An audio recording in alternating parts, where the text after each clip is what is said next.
kad bi pogledala sobu, gdje ćerke spavaju, pa ti bi se zgrabila. A vi po tome znate. Dokle onak. Cijela soba je u slike od tija stranci, naš nema nijedan. Sve su ovija. Shakira, ma kako se onaj druga zove, bre? Mala onaj. Kylie. Ma kakva Kajla? Nije Kajla, bre.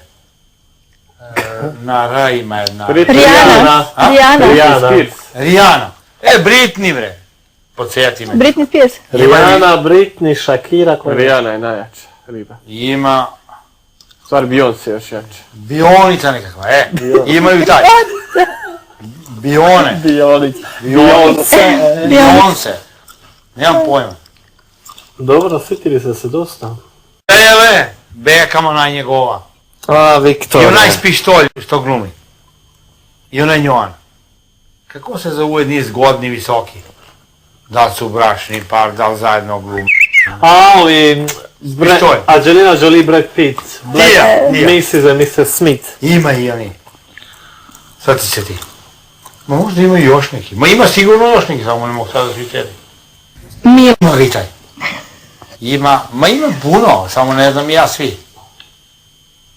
Ali zavisi da vidiš ti kako to može slika da prevari čovjeka.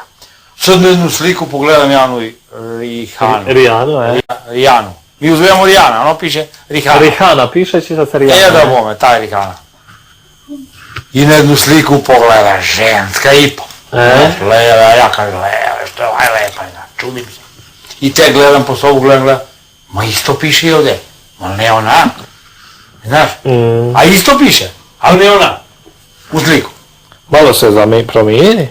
Kako ju naprave, ne mogu da verujem da je u jednu sliku prelepa, a u drugu ne liči na nju. A isto ona. Ovo je 50 centi, on sudi isti. On. Jedino ne znam, jeste ga vidjeli i negdje bez kapu. U neku sliku. Ma znam ja kako izgleda bez kapi. Kako? Pa isto, sam nema kapi.